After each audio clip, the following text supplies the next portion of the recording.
Então, a plantação de capineira de cana-de-açúcar, tá? A primeira coisa que a gente tem que pensar é fazer a escolha da nossa cultivar, né? Que espécie de cana que nós vamos, espécie de cana não, que cultivar de cana que nós vamos usar, tá? Há uma recomendação de que você busque variedades da sua região. Então, veja, né, procure pessoas que tenham canavial, né? Para poder te vender as mudas e provavelmente já será uma cana adaptada à região. Se você quiser visar um pouco mais de produtividade, busque sempre por variedades que a indústria está usando, tá? Ah, tem usina de cana próximo na minha região ou numa região, né, não tão próxima, mas que as condições climáticas sejam parecidas.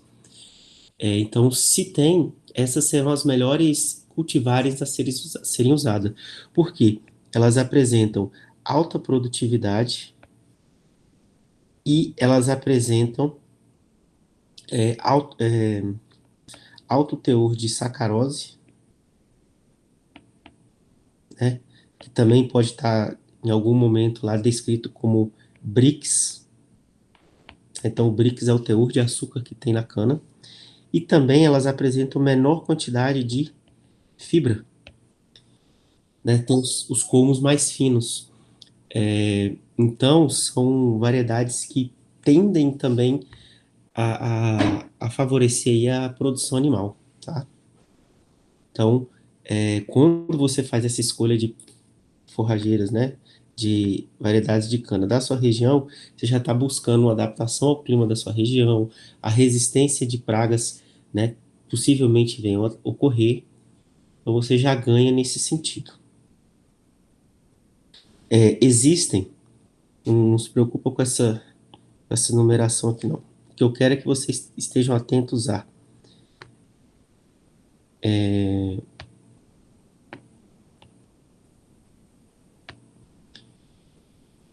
questão de fertilidade, tá? Então existem variedades que têm uma maior exigência em fertilidade, outras têm uma menor exigência em fertilidade.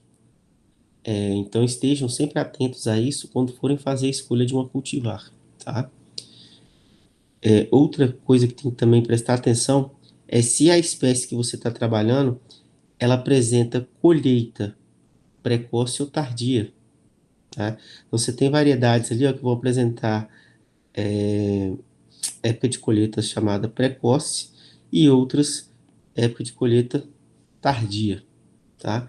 O que a gente prioriza aqui na produção animal é que nós tenhamos aqui, ó, nos meses de seca. Então começa, né, final de maio, início de junho, a gente considera já início de período de seca e término de período das águas. Então o nosso foco aqui é variedades que eu possa já colher ela ali, ó, final de junho, julho, agosto ou até setembro. Por que isso? Porque o nosso grande objetivo de ter uma capineira de cana é a gente ter uma forragem para fornecer aos animais num período do ano que você tem baixa produção de forragem, né? Então, nas aulas anteriores lá, a gente viu que a gente tem lá a produção de forragem durante o período das águas, ela é alta, durante o período da seca é baixa ou quase nenhuma.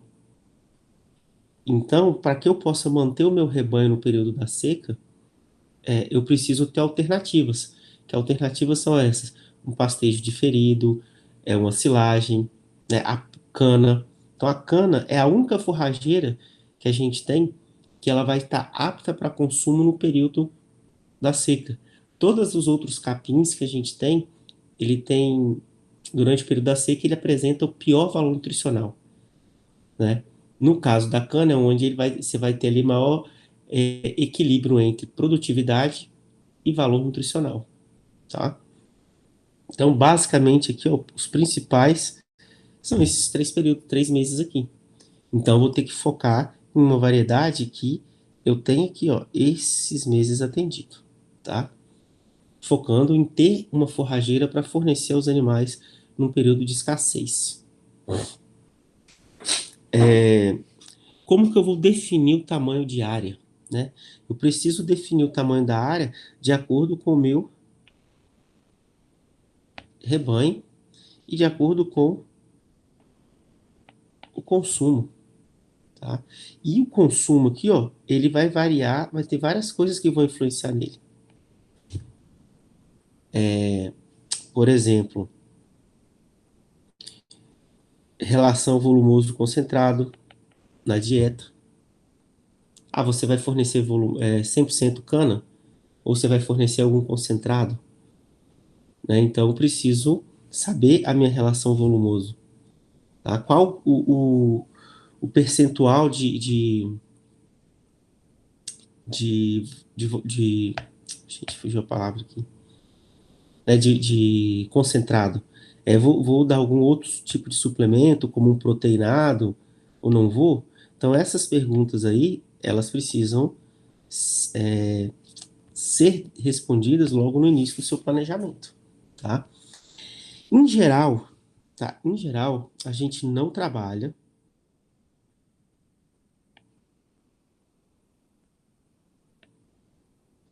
mais que 20 quilos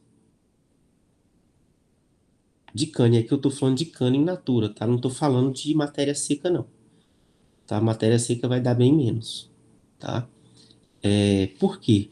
Porque a cana, ela tem uma baixa digestibilidade. Então, dietas muito ricas, né? 100% cana, esse animal vai ter por mais que você use alguma estratégia para melhorar um pouco a digestão dentro do rumen, não vai ser suficiente, tá? Para poder degradar tudo que tem lá dentro do rumen e também você não vai alcançar bons índices produtivos com dietas maiores que essa, tá? Justamente para o animal não conseguir consumir outras fontes de alimento que sejam mais saudáveis, tá? Então, depois eu vou explicar mais lá para frente, mas em geral, quando a gente usa cana, a gente faz adição, né, de cana mais ureia e, possivelmente, se você trabalhar com alguma vaca de leite aí, mais valores médios aí em torno de 2 quilos de concentrado. E aí você deixa o restante do período animal à disposição no pasto. Que pasto, professor? Aquele pasto que você fez manejo diferido, que você isolou uma área da propriedade e reservou para ser consumido pelos esses animais nesse período. Tá? Então, a junção do pasto com a cana e o concentrado vai fazer com que você tenha um índice produtivo razoável. Tá? Para gado de leite, você consegue aí ter uma produtividade usando concentrado. Tá? Sem usar concentrado aqui, você não consegue, não. Mas em torno de 8, 7 quilos de leite por dia, dependendo também de raça. No caso de animal de corte, tá? Se você conseguir manter o peso, você já está no lucro, né? Então, em vez de, né, enquanto a maioria das pessoas, dos produtores aí perdem peso durante o período de seca, se você mantiver, você já vai conseguir ter animais para abate mais cedo, tá? E esse ganho de peso, para você aumentar, você teria que aumentar alimentos de melhor qualidade, ração balanceada, ou pasto de qualidade, ou silagem, enfim, de silagem de milho, tá? Porque aí pode ser de outros capins também, mas a qualidade é inferior, tá? Então, esse planejamento alimentar com cana, ele tem que ser bem pensado, porque a cana, apesar de dela ser viável, né, por estar apta para consumo no período de escassez de forragem, ela também tem suas limitações nutricionais, tá? Então, quando for alimentar exclusivamente com ela, já espere resultados não tão satisfatórios, tá?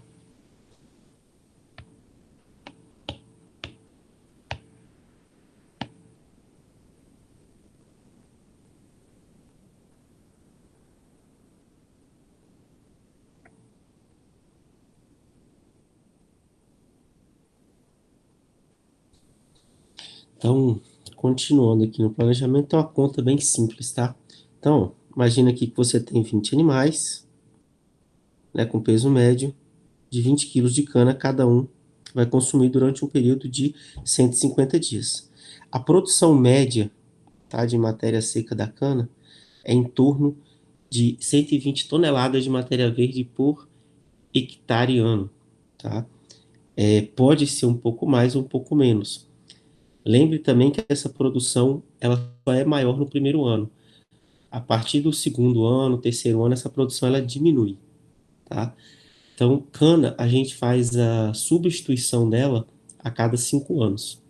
Então, você fez o plantio a capineira de cana, mas a cada 5 anos é recomendado fazer a troca desse canavial, tá? Então, aqui, ó, você tem um consumo de 20 quilos por animais, vezes, né, 20 animais, e 20 quilos de cana, 20 animais, 150 dias, tá?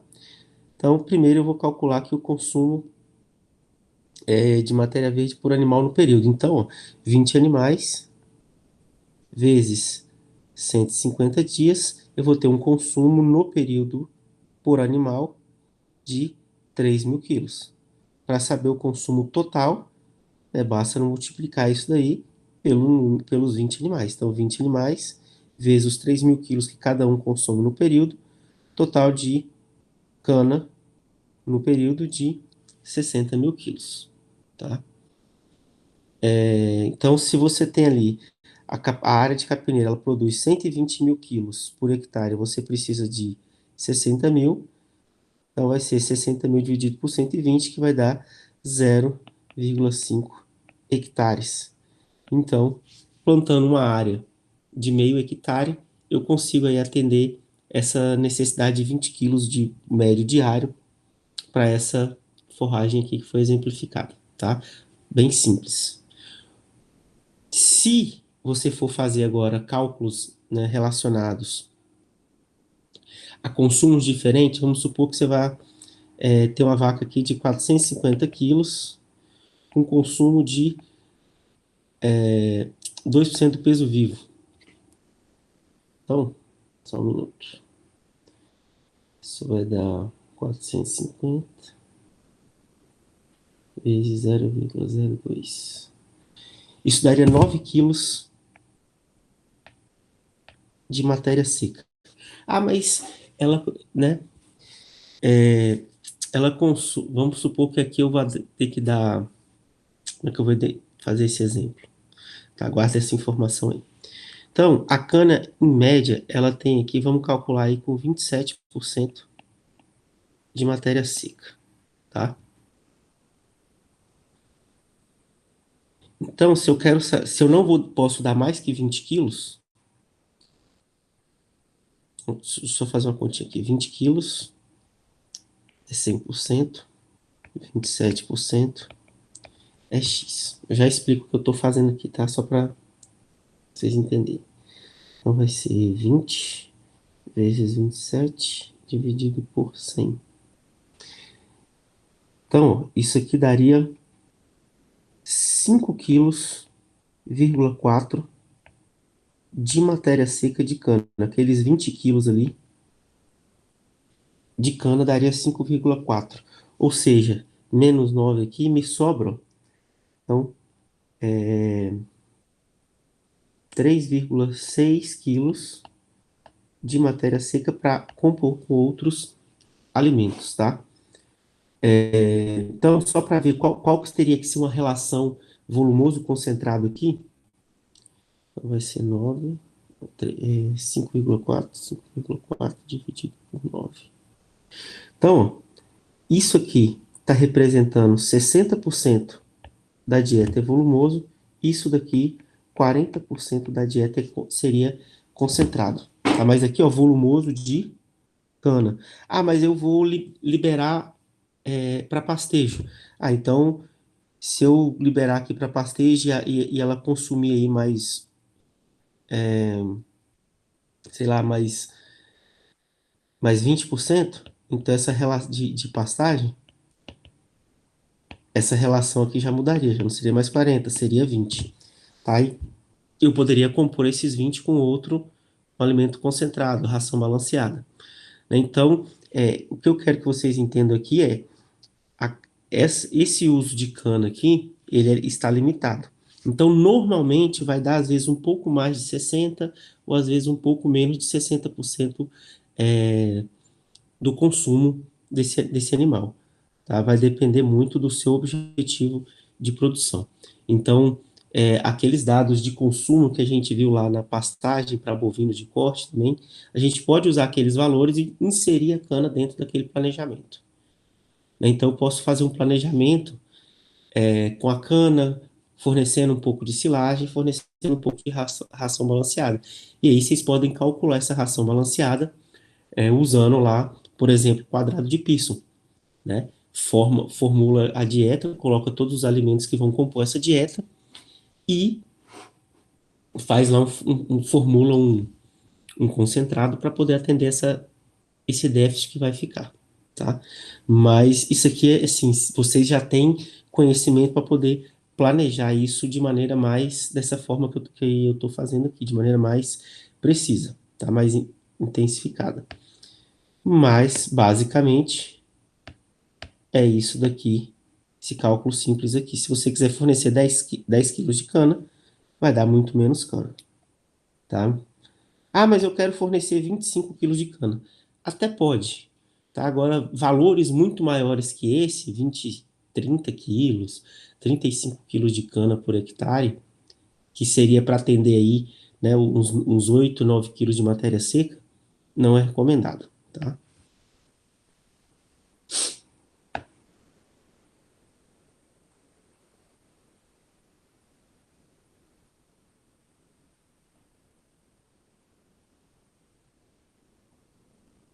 Bom, escolha do local. Qual que é a preocupação aqui que você tem que ter? A recomendação que eu poderia te dar é, a primeira, próximo ao local de fornecimento, tá? Quanto mais próximo, menor o seu trabalho aí com mão de obra, né? E com tempo também entre cortar a cana e triturar para fornecer aos animais, tá? Escolha uma topografia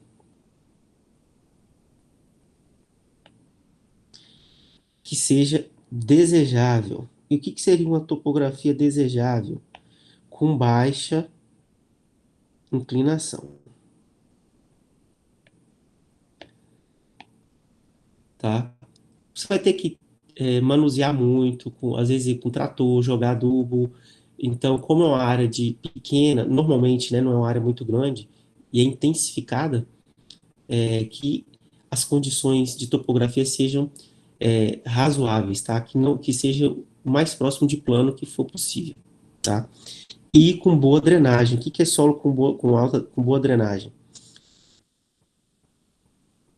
Solos que não acumulam água, né? Que a água consiga choveu, ela incorpore no solo de maneira tranquila, que não acumule água, porque a cana ela não tem tolerância a solo encharcado, tá? Então, esses são os principais pontos assim, que a gente tem que levar em consideração na escolha do local. E tem um outro que aí é muito particular, que é uma opinião minha, que você escolha uma área que seja o mais fértil, a mais fértil possível. Por quê? Isso aqui vai fazer com que você gaste menos dinheiro em adubação de implantação, melhorando aí o seu lucro inicial, tá? Então, se possível, escolher uma área também que você vá gastar menos, é melhor, porque você já começa a ter retorno financeiro sobre isso de maneira mais rápida. Não tem como falar de implantar uma forrageira, né, uma capineira, sem se preocupar com fertilidade de solo, tá? Então, a preocupação que vocês têm que ter aqui é fazer a coleta fazer a análise desse solo. Vocês já tiveram aula sobre isso, né? Eu vou passar um pouco mais rápido sobre esses pontos aqui. Em geral, você vai separar, né, por várias glebas a área que você for escolher. Então, se for uma área maior que 10 hectares, então divide ali em duas glebas. Áreas menores que 10 hectares, você pode fazer uma única amostra composta, tá? Então, para amostra, o que que você vai precisar? Balde plástico, não usem balde de alumínio, balde de zinco, tá? Porque pode deixar resíduo. Caneta para anotações, enxada para você fazer a limpeza da área antes de fazer a coleta, enxadão para poder cortar o perfil de solo, né? Faca, fita adesiva e sacos para amostra, para que você possa identificar. Então, sempre andando ó, em zigue-zague e fazendo as coletas aí para você depois ter uma amostra simples, tá? Desculpa, fazendo a amostra simples e depois você faz uma amostra composta. Então, se tiver palhada no local, faz a limpeza, não precisa raspar o solo, tá? É só tirar a camada de palha e material, porque senão pode influenciar é, no teor de matéria orgânica da sua amostra, tá? Então, abre uma cova e depois com o enxadão, ó, faz a retirada de um perfil e aí você despreza aqui, ó, as margens, desprezou de um lado, desprezou do outro e vai usar só esse meio aqui. E aí você coloca dentro do balde, tá? Coloca dentro do balde e você vai fazer isso aí por 20 vezes nos outros pontos. Depois você vai homogeneizar, mas isso daqui que está sendo feito, coloca luva de plástico, tá? Não faz essa homogeneização com as mãos direta. Por quê? Você pode ter suado, né? Você pode ter passado a mão na testa com suor e você pode estar contaminando essa amostra de solo, tá? Então, tem umas luvinhas de plástico bem baratinhas, então você usa aquilo para misturar ali para não ter contato com suor nessas amostras, coloca dentro do saquinho, identifica e aí você manda para análise, tá? Existe também aqui, ó, o trado de sonda e eu esqueci o nome, não sei se é trado holandês, acho que é trado holandês.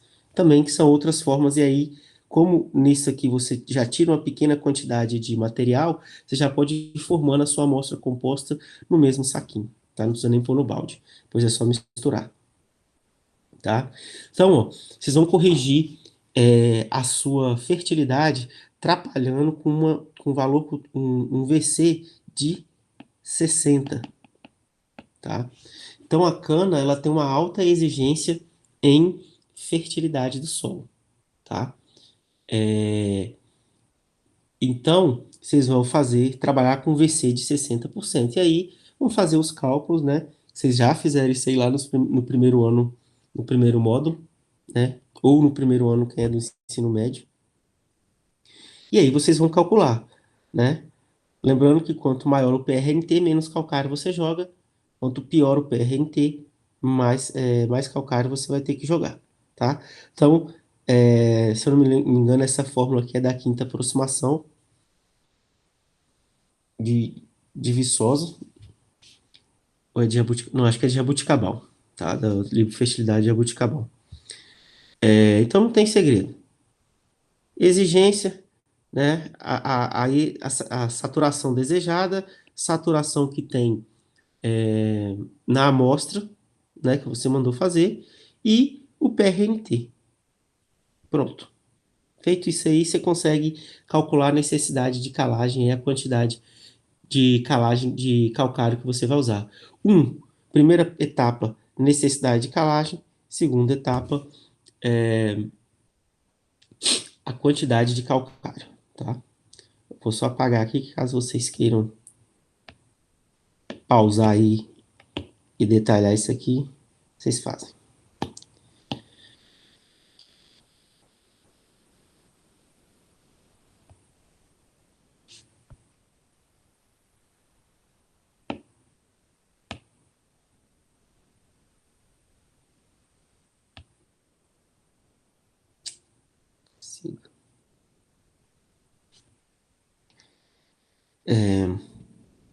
Então, Ele dá um exemplo aqui, vocês podem pausar e entender melhor, tá? Não vou detalhar muito isso, tá? Porque vocês já viram isso, a fórmula aqui tá bem simples. É importante, né? Preparo do solo. Então, fazer distribuição de 50% da dose de calcário antes da gradagem, tá? E depois fazer a gradagem, distribuir os outros 50% da dose de calcário e depois passar grade niveladora, que tem como objetivo terminar de incorporar esse calcário e também quebrar os torrões que a grade aradora deixa, né? Então, fazer arar o solo provoca blocos de terra, o que vai ser ruim depois para você fazer o plantio. Então, você termina de preparar esse solo quebrando esses torrões, tá? Tem algumas recomendações aí de você já jogar no primeiro momento aí, 100% da dose de calcário. Fica a critério de vocês, isso é uma decisão técnica, tá?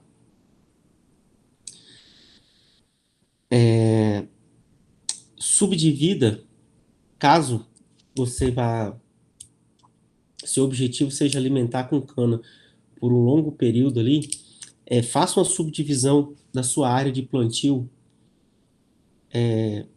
em períodos de pelo menos 30 dias, tá?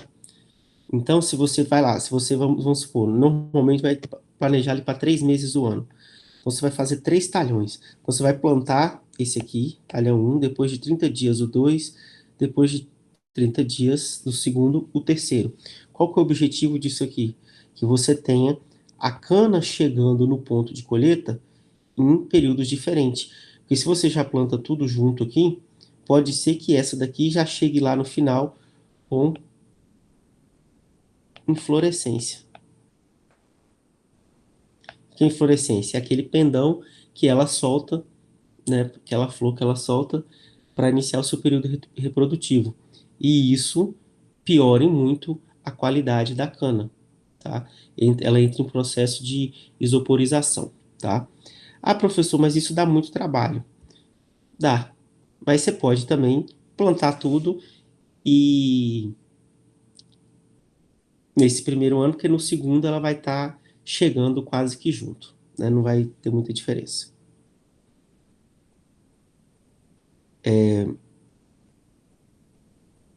Então, subdivide a área em talhões, sulcos de plantio. Tá? Então, a cana, a gente não planta ela por semente, né? Por muda. Então, ó, fazer esses sulcos aqui para poder colocar a cana dentro. Sulcos aí, ó, com 20 a 30 centímetros de profundidade, tá? Não menos que isso e não mais que isso também, tá? Preferencialmente 20 centímetros, tá? É a camada principal ali que vai ser a camada de correção da sua calagem, né? Que você preparou ali, fez a análise de 20 centímetros, tá? Distância entre os sulcos de 0,9 a 1,20 m, tá? Lembrando que quanto que aquele princípio de fisiologia também se ajusta, tá? Se adequa, quer dizer, se aplica. Mais próximo você tende a ter plantas menores e mais finas, mais distante, plantas maiores e com colmos mais grossos. Então, preferencialmente opte por uma distância menor, tá? Em torno de 90, 80 centímetros. Recomendações de adubação fosfatada para cana. As recomendações vão estar de acordo aqui, ó, com os teores de argila de solo, né? Quanto mais argila no solo, mais fósforo. Quanto menos argila no solo, menos fósforos, tá? Então, depois vocês podem pegar aí, dar uma pausa, anotem esses valores ou dá um print na tela e guarda essa tabelinha aí com vocês, tá? Então, não vou entrar nesse nível de detalhe aqui, que é uma coisa que toda vez que você precisar dessa informação, basta ir na tabela e pegar, tá? Então, aqui, ó, outro exemplo de cálculo de adubação. Então, primeiro, você vai lá na sua análise de solo, né? Ele deu um exemplo aqui com 220 quilos de argila e 4 miligramas por decimol de fósforo disponível. Então, primeiro, calcula-se a quantidade. Você vai lá na tabela e olhar. Eu olhei a tabela, precisa jogar 150 quilos de fósforo por hectare. Ah, que adubo eu vou usar? Ah, vai ser super simples, vai ser fosfato bicálcio, né? Vai variar. Dependendo do adubo que você escolher, vai variar o quê? O percentual de P2O5 nesse adubo. Então, para um fosfato super simples, né? Que tem 18% de P2O5, a cada 100 kg de super simples você tem 18 quilos. Se você quer 150 quilos de fósforo, X quilos super simples. Então, para atender a demanda ali, ó, a necessidade nesse solo, teria que jogar 833 quilos de super simples por hectare para atender os 150 quilos de P2O5 que a planta precisa, tá? Todos os outros adubos de potássio também, a fórmula é a mesma. Né? Você vai usar o teor de miligrama por decímetro cúbico de potássio no solo, quanto que tem, quanto menos tiver, maior a dose a ser aplicada, tá? Isso são recomendações para cana-de-açúcar. Novamente, um exemplo aqui usando cloreto de potássio, que é outro adubo com potássio, mas pode-se usar outros, tá? E aí distribui essa adubação no sulco, tá? Então a recomendação aí vocês vão ter que fazer o quê? Pesar, usar, né? Pega um recipiente e pesa. E faz um teste no aluno ali, ó, para uma pessoa. A cada pessoa, eu andando aqui a essa velocidade, eu consigo jogar esse pote. Então vai lá e pesa e vê a quantidade. E divide essa dose aqui por metro linear, tá? É uma forma também de ser feita,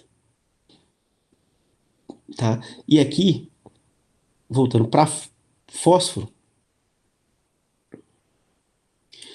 vocês vão jogar dose total no plantio, tá?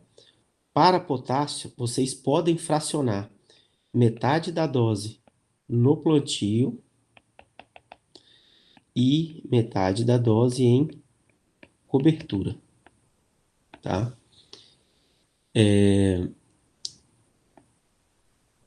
Eu gosto muito de fazer essa divisão aí de adubação, tá? Porque você vai ter uma formação mais rápida, menos perda desse nutriente que tem uma mobilidade razoável no solo, ok?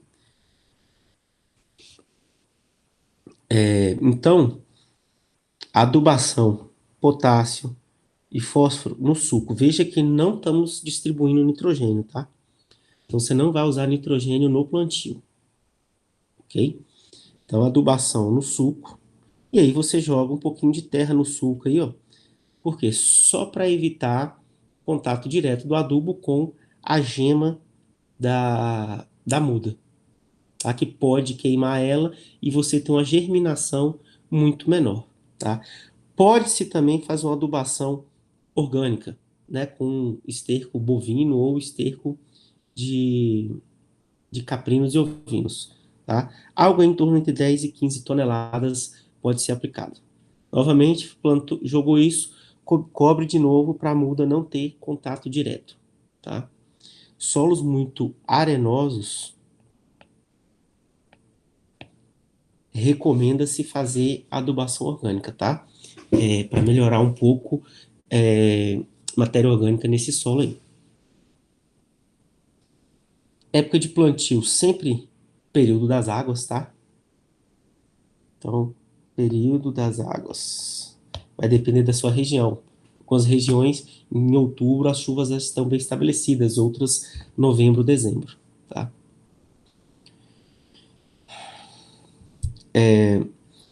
Escolha de tipo de plantio. Nós temos aí os plantios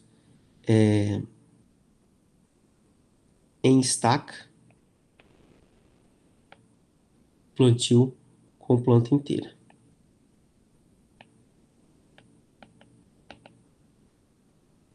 Eu acho isso aqui muito mais fácil. Porém, gasta um pouquinho mais de muda. Plantio em estaco, mais econômico em muda, porém, mão de obra muito maior. Tá? Então, façam aí sempre esse pensamento, tá? Porque o destaca, ao invés de fazer, né, você pode distribuir as estacas no sulco, mas normalmente você faz o quê? Covas, faz buracos e coloca essa estaca ali, ó, dentro com angulação de 45 graus, metade para dentro do solo, metade para fora do solo. Então isso gera uma mão de obra muito maior, mas economiza sim em muda. Mas também muda não é algo tão absurdamente caro assim, que você não possa jogar um pouquinho mais e fazer o plantio com a planta inteira, tá? E aí eu vou explicar um negócio daqui a pouco sobre isso. Então, você pode estar aumentando a sua área de cana na propriedade e já ter e separou uma área para tirar a muda, ou você vai comprar muda de algum local, tá? Para a muda de cana, a idade delas devem estar entre 8 meses a 1 ano de idade, tá? O que que tem que ser observado? Isso aqui, ó, a gema. Deixa eu ver se eu consigo dar um zoom aqui. Não é tão legal, mas o máximo é isso. Essa gema aqui, ó, daqui que vai sair uma nova planta, tá? Então ela tem que estar assim, ó, protuberante para fora. Se ela não estiver assim, essa gema está imatura, tá? Então, procurar gemas vigorosas e com boa idade, tá? Esse é um ponto que vocês têm que ter atenção. De espalhar a muda, tá? É importante fazer essa despalha para poder ajudar aí o nascimento, né, dessas gemas. E essa despalha também gera matéria orgânica. Então, joga essa palha no solo que vai proteger esse solo de erosão e também vai ao melhorar a matéria orgânica nesse solo, né? Então, quando fizer a retirada da muda, faz a despalha já nesse local. Corte da muda. Cana rente ao solo, o mais próximo do solo que você conseguir. Quando você corta a cana mais alta, você prejudica a rebrota no viveiro. Esse manejo também serve para retirada para fornecer aos animais. Quanto mais próximo do solo, melhor, tá? Porque senão fica o material, apodrece, e acaba prejudicando a germinação de um novo pé. Preparo da muda. O que vocês têm que ter atenção aqui? Tem gente que faz a desfolha com facão. Não tem problema nenhum fazer isso. Agora, cuidado para não passar o facão no pé de cana e você retirar a gema, né? Ó, opa. Se o facão passar nessa gema, ela é sensível. Pode retirar e aí você está diminuindo a capacidade de germinação das suas mudas. Então, cuidado ao fazer isso. Tá? Então, faz a despalha. Depois, você vai cortar aqui, ó, o terço final do pé de cana, né? Terço inicial, terço final. Por quê? Porque o terço final você vai quebrar a dominância da gema apical, que é essa que está aqui crescendo folha, e vai estimular o crescimento das demais gemas axilares, tá? Então a sua muda ela vai ser composta por 2 terços do pé da planta. E essas gemas da base elas são melhores do que as gemas da ponta, tá? São mais maduras do que as gemas da ponta. Então, por isso também a importância de tirar esse terço final aí e ter gemas, né, de velhas e de idades intermediárias aí, tá? Então transporta esse material e distribui essas canas, ó, no sulco. E aí, isso aqui é interessante, ó. Isso aqui é o chamado plantio pé com ponta, tá? Por que que a gente faz isso? Porque a gente sabe que essa gema aqui, ó, aqui é ponta. né, pelo crescimento, sentido aqui da folha que ficou, eu consigo ver que é ponta. Então, as gemas aqui da ponta, elas são menos eficientes, né? Tem menor poder de nascimento, são mais jovens. E a do pé são mais maduras. Então, quando eu faço a sobreposição de pé com ponta, eu aumento a possibilidade de germinação. E aí eu vou ter menos falhas no meu, na minha linha de plantio, tá? Feito isso, vocês podem já se preparar, tá? Então, tem só dando um adendo aqui, tem uma outra técnica também que, além do plantio pé com ponta, a pessoa sai no sulco com o facão cortando as mudas a cada 3 ou 4 nós, tá? Por que que faz isso? Para melhorar também a questão de germinação, tá? Para você ter, às vezes, intervalos menores aqui de gemas que não estão tão maduras, você acaba estimulando também a germinação delas. Mas, se só já fizer o plantio pé com ponta assim, você já aumenta a sua capacidade de germinação. Então, se quiser ir fazendo corte com facão a cada 3 ou 4 nós no próprio sulco, também não tem problema, tá? Só vai aumentar isso a mão de obra. Então, avalie se isso é viável ou não para a sua propriedade. Detalhe importante: controle de cupim.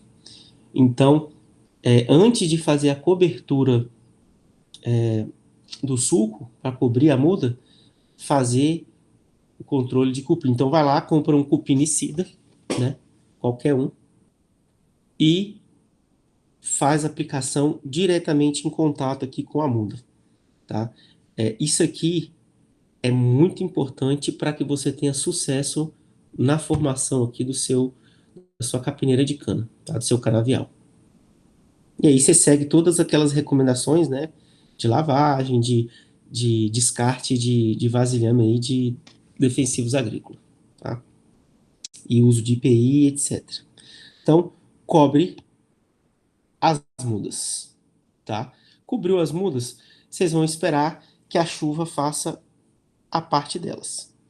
E aí, em torno de 30 dias, tá?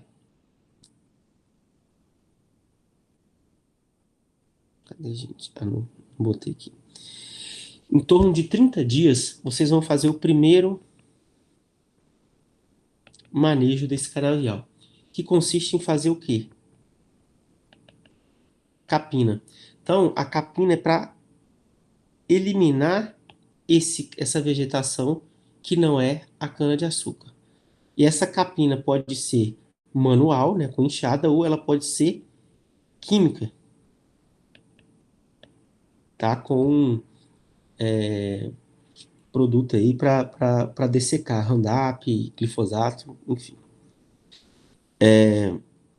Ao fazer a capina química, muito cuidado para não deixar que o produto caia nas folhas da cana, porque esses produtos são que matam esses capins aqui, ele também prejudica a cana, porque a cana é uma gramínea, tá? Então, muito cuidado, passar bem baixo. No caule não tem problema, mas se cair veneno na folha, você pode matar a sua cana, tá? Então, cuidado com isso. Ou a capina com enxada, aí não precisa, pode ficar mais tranquilo, mas a mão de obra é maior, tá? Então, avalie qual vai ser a mais eficiente para você. E aí, após você fazer essa capina ou, né, com dessecante ou com enxada, fazer adubação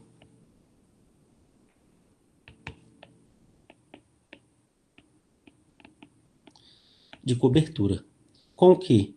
Se você fracionou a dose de adubação potássica, a outra dose de potássio,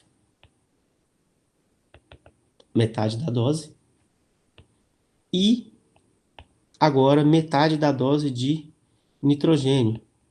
E aí, você vai trabalhar com valores aí, em média, de nitrogênio, em torno, meia dose seria 50 quilos de nitrogênio por hectare, tá? Trabalhar com isso daí já pode ser um pouco mais, você vai aumentar um pouco mais a sua produtividade, mas valores menores que esse, sua resposta vai ser muito baixa, tá? Depois, mais 60 dias do plantio ou 30 dias do, da, desse processo aqui, ó, você vai fazer o segundo manejo. E o que vai ser feito nesse segundo manejo? Capina e adubação. Que adubação?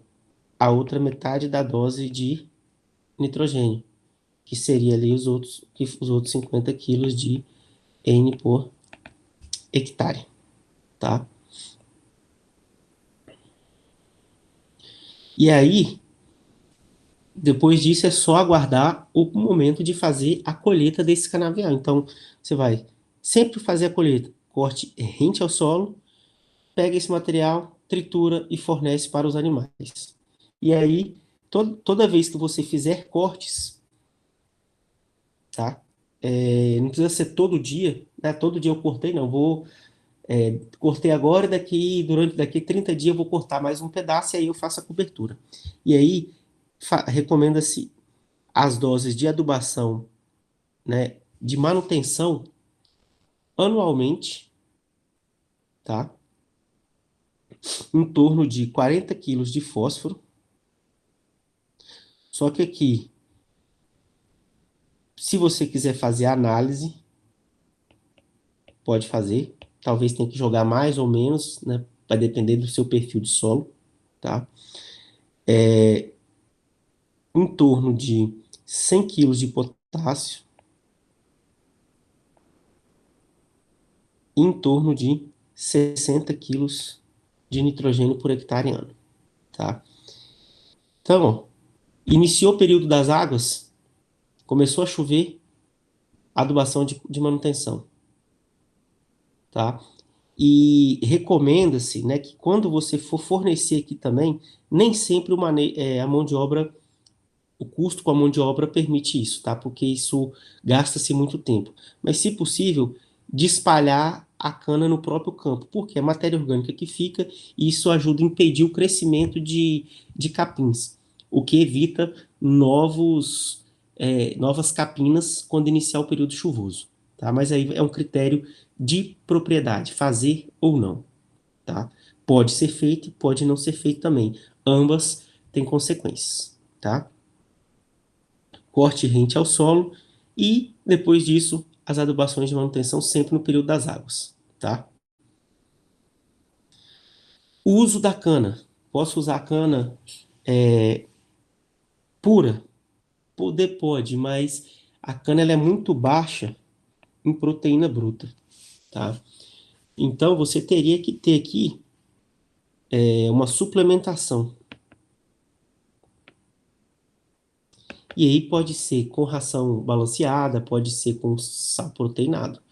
Mas a suplementação com mais baixo custo que a gente tem para uso da cana é a cana mais ureia mais sulfato de amônio, tá? Essa é a suplementação de menor custo. Então, para cada 100 quilos de cana, você vai adicionar 1 quilo da mistura ureia mais sulfato de amônia, tá? Ou seja, isso daqui, ó, é 1% da quantidade de cana. E o que que é essa mistura sulfato de amônio mais ureia? 900 gramas de ureia, 100 gramas sulfato de amônio, tá? Essa é a dosagem, né? Você vai encontrar na literatura também 9 partes de ureia, 1 parte de sulfato de amônio. Beleza? É a mesma coisa.